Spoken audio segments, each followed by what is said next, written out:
What is the connection between the Bhojpuri language spoken by around 5% of India's population and the 1987 military coup in the Pacific island of Fiji?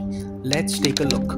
On Sunday, May 14, Fiji Prime Minister Sitiveni Rabuka apologized for his role in the 1987 coup that overthrew the democratically elected government of Fiji.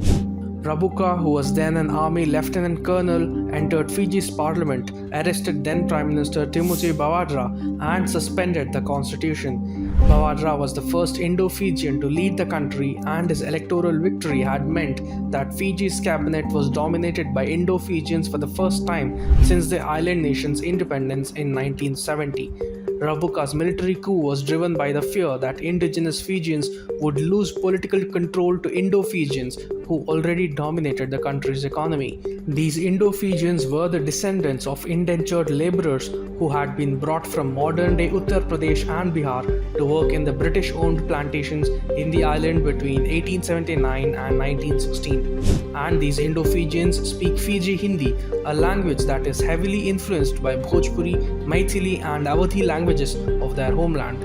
Rabuka's regime subsequently brought in a constitution which virtually disenfranchised the Indo-Fijians.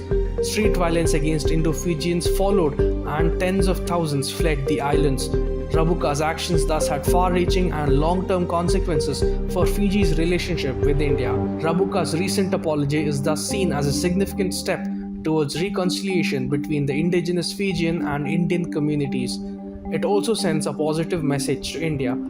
The relationship between India and Fiji had been ignored and neglected by successive Congress governments. Rabuka's apology actually comes in the wake of the third Forum for Indo-Pacific Islands Cooperation Summit, which will be held in May in Papua New Guinea, which will be attended by Prime Minister Narendra Modi. Prime Minister Modi's visit to Fiji in 2014 marked a watershed moment in the relationship between the two countries. Fiji was the data collection hub for ISRO's Mars mission, and the country had hosted ISRO scientists in 2014. In December 2020, when tropical cyclone Yasa struck Fiji, the Indian government sent relief materials and medical supplies. Several of the Pacific islands have entered into strategic relationships with China, and India is looking to counter the Chinese influence in the region. India is also looking to give a modern-day form to the cultural and historical exchanges that go back decades. The 12th World Hindi Conference was also organized in Fiji. But Fiji isn't the only country that has a sizable Indian diaspora because of the colonial era indentured labor system. Let's take the example of the Bhojpuri language again to put this in context. Bhojpuri is the third most widely spoken language outside India. Apart from Fiji, you can find Bhojpuri speakers in Mauritius, Suriname, Guyana, Trinidad and Tobago, St. Vincent, and the Grenadines. Prime Minister Modi visited Mauritius in 2015 and 2022 with focus on infrastructure development, renewable energy, and maritime cooperation. In January this year, Prime Minister Modi held bilateral talks with the President of Suriname and the President of Guyana, focusing on energy security, defense, maritime security, and digital initiatives.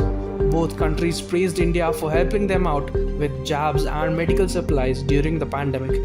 In 2018, Prime Minister Modi attended the Commonwealth Summit in London. No Indian Prime Minister had attended it since 2009.